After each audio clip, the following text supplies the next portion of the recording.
ভারতীয় সেনা কর্মকর্তার হুমকি, গুলি করতে হবে ঘাড়ে, হাদির পর টার্গেট হাসনা। ভারতের সাবেক সেনা কর্মকর্তা কর্নেল অজয় কে রায়নার একটি টুইট ঘিরে সামাজিক যোগাযোগ মাধ্যমে তীব্র সমালোচনা ও উদ্বেগের সৃষ্টি হয়েছে। টুইটে তিনি দাবি করেন ওসমান হাদির পর পরবর্তী টার্গেট হতে যাচ্ছেন হাসনাত আব্দুল্লাহ।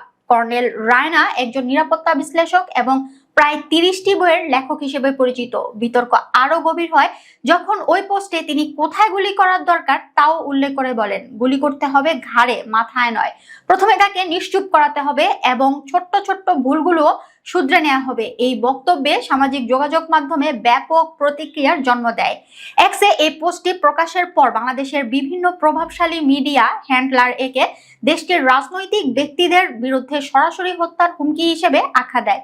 কেউ কেউ ইনকিলাব মঞ্চের মুখপাত্র ওসমান হাদির উপর সাম্প্রতিক হামলার সঙ্গে এই বক্তব্যের সম্ভাব্য যোগসূত্র নিয়েও প্রশ্ন তোলেন। তবে বিতর্ক ছড়িয়ে পড়লেও কর্নেল অজয় কে রায়না পরবর্তীতে এই বিষয়ে আনুষ্ঠানিক কোনো ব্যাখ্যা দেয়নি। একটি গণমাধ্যমকে দেয়া প্রতিক্রিয়ায় তিনি বিষয়টিকে তাচ্ছিল্যের সঙ্গে উল্লেখ করে বলেন, সামাজিক যোগাযোগ মাধ্যমের পোস্ট নিয়ে অতিরিক্ত সংবেদনশীল হওয়ার প্রয়োজন নেই।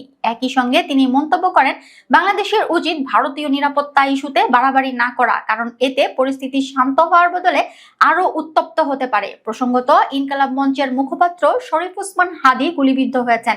তিনি ঢাকা ৮ আসনের সম্ভাব্য স্বতন্ত্র প্রার্থী ছিলেন। নির্বাচনের তফসিল ঘোষণার পরদিন এই ঘটনা ঘটে। 12ই ডিসেম্বর ঢাকার রাস্তায় তাকে লক্ষ্য করে গুলি চালানো হয়।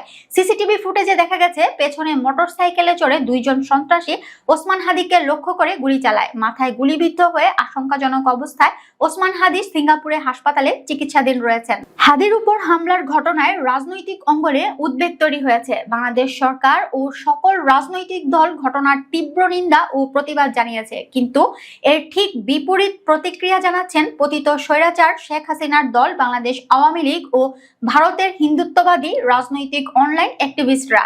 ভারত থেকে পরিচালিত বেশ কিছু অ্যাকাউন্ট শনাক্ত করেছে যারা হাদির হত্যাকাণ্ডের পর উল্লাস করেছে। এই আক্রমণকারীদেরকে ভারতীয় স্বার্থ রক্ষাকারী এজেন্ট হিসেবে আখ্যায়িত করে ধন্যবাদ জানিয়েছে। এছাড়াও ওসমান হাদির একটি ফেসবুক পোস্টকে ভুলভাবে ব্যাখ্যা করে হত্যাকে সমর্থন ও প্রয়োজনীয় আখ্যা দেওয়া হয়েছে।